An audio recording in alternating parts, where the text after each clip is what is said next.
درگیری طالبان در شمال. جنگجویان طالب برای چندین ساعت در بغلان با تفنگداران درگیر شدند. از کارزار ضد طالبان تا کارزار حمایت از آنان، کارزار توییتری حمایت از طالبان در پاکستان پیشتاز شد. شعار طالبی همانند سخنان اشرف غنی، طالبان میگوید آب دریای پنجشیر را به کابل انتقال میدهیم. ادامه حمایت از پاکستان این بار یک جا با ایران. وزیر خارجه پاکستان بر تعامل با طالبان تاکید کرد. و پشتیبانی از یک روز تاریخی برای واشنگتن، مشاور امنیت ملی آمریکا میگوید که خروج از افغانستان تصمیم درستی بود.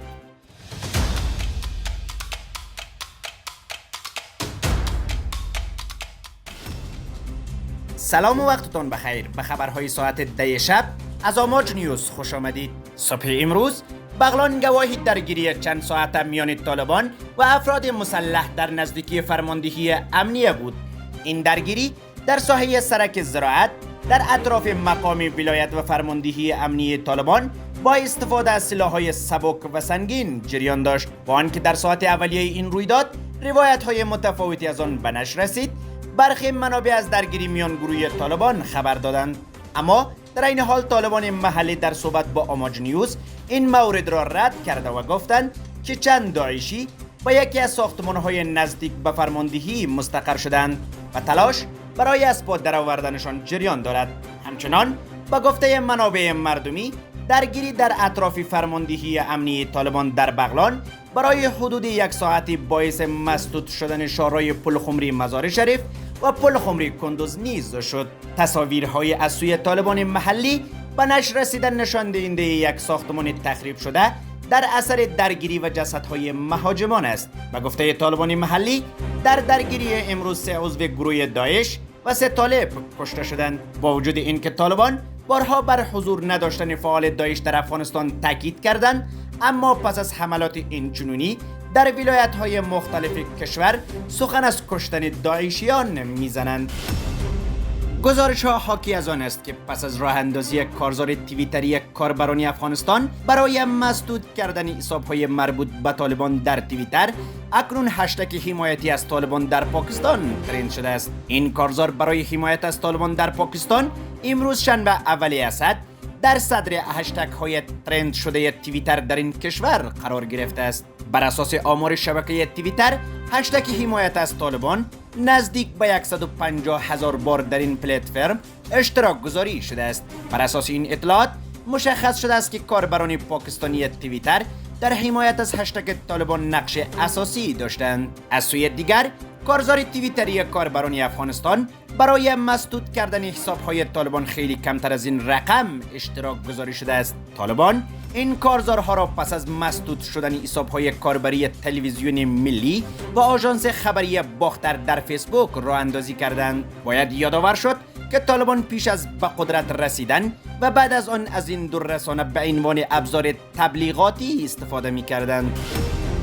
ملا عبداللطیف منصور، سرپرست وزارت انرژی و آب حکومت طالبان میگوید که پروژه انتقال آب رودخانه پنجشیر به کابل به زودی آغاز می شود. او امروز در یک نشست خبری در کابل گفت که با اجرای این پروژه چالش آب آشامیدنی صحی در پایتخت رفع خواهد شد. آقای منصور ارزش این پروژه را 3 میلیون دلار اعلام کرده است. طرح انتقال آب دریای پنجشیر به کابل حدود 12 سال پیش توسط حکومت پیشین ریخته شده بود. سال گذشته و چندین روز قبل از سقوط کابل به دست طالبان، اداره ملی تنظیم امور آب حکومت پیشین اعلام کرد که قرار است پروژه انتقال آب از پنجشیر به کابل با کمک مالی بانک توسعه آسیایی تطبیق شود. قرار بود سالانه 100 میلیون متر مکعب آب از دریای پنجشیر به کابل انتقال داده شود و از این آب بیش از 2.2 میلیون نفر در پایتخت مستفید شوند. کمبود آب در پایتخت افغانستان چالش جدی دانسته می شود. در حال حاضر وزارت انرژی و آب حکومت طالبان می گوید که شهر کابل با بحران کم آبی نزدیک شده و سطح آبهای زیرزمینی در سال جاری تا 3.5 متر پایین رفته است. بلاول بوتو زرداری، وزیر امور خارجه پاکستان در دیدار با حسن کاظمی قمی، نماینده ویژه ایران در امور افغانستان، در مورد وضعیت افغانستان گفتگو کردند. وزارت امور خارجه پاکستان در خبرنامه‌ای گفته است که این دیدار روز گذشته جمعه 31 سرطان در پاکستان صورت گرفته است و آقای زرداری بر تعامل سازنده و همکاری عملی با طالبان تاکید کرده است. بلاول افزوده پاکستان متعهد به یک افغانستان صلح آمیز، باثبات، مرفه و متصل است. در این دیدار دو طرف همچنان روی پناهندگان افغانستان در پاکستان، امنیت منطقه‌ای و سازوکارها بر ارائه کمک‌های بشردوستانه پاکستان به افغانستان از جمله تلاش‌های امداد در پی زلزله اخیر در کشور نیز تاکید کردند. با این حال حسن کاظمی قمی از نقش سازنده پاکستان در افغانستان قدردانی کرده و گفته است که صلح و ثبات در افغانستان پیش نیازهای اساسی، ثبات و شکوفایی بلند مدت منطقه است. قمی با صادقان همتای پاکستانیش نیز دیدار و دو طرف در مورد وضعیت در حال تحول در افغانستان گفتگو کردند. آنان نیز بر اهمیت پیگیری تعامل مستمر و عملی تاکید و ابتکارات مختلف تجاری و ارتباطی در منطقه را بررسی کردند. مشاور امنیتی ملی آمریکا در آستانه سالگرد خروج نیروهای ایالات متحده از افغانستان گفته که جنگ در این کشور باید تمام شد و ماندن نیروها قابل توجیه نبود، چون طالبان قصد حمله به چند هزار سرباز را داشتند.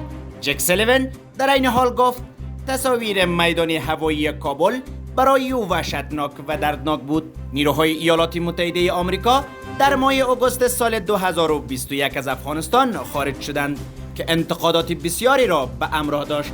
منتقدان میگویند خروج آمریکا از افغانستان عجولانه بود. جک سلیون هم ارچند اذعان کرده که پس از خروج نیروهای آمریکا اتفاقات وحشتناک مانند تعطیلی مدارس دخترانه رخ داد، اما خروج از افغانستان تصمیم درستی بوده است. روزنامه پولیتیکو به نقل از جک سلیون نوشته که تصمیم جو بایدن رئیس جمهوری آمریکا تصمیم درستی برای پایان دادن به دخالت آمریکا در جنگ بود.